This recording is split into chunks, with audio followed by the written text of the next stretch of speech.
आज आपण बनवणार आहोत अंडा टोस्ट। त्याच्यासाठी मी साहित्य घेतलंय, पिवळी भोपळा मिरची अर्धी घेतली आहे, टोमॅटो घेतलाय, लाल भोपळा मिरची घेतली आहे, कांद्याची पात घेतली आहे आणि चीज घेतले आहे आणि ब्रेड। आता आपण मिश्रण करायला घेऊया।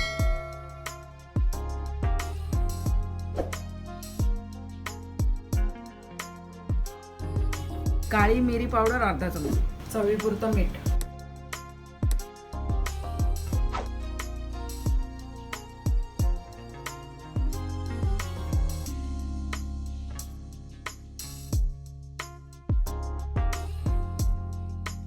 एक चमचा भरून दूध,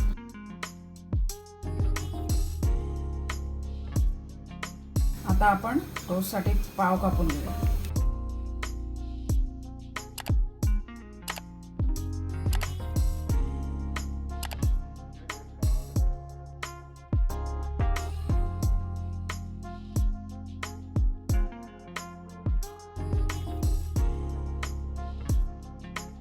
तेल टाकूया, तवा तापलाय।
आणि आपले अंडा टोस्ट तयार आहेत। मी बनवलेली रेसिपी तुम्हाला जर आवडत असेल तर सबस्क्राईब, लाईक आणि शेअर करायला विसरू नका। कमेंट्स नक्की द्या।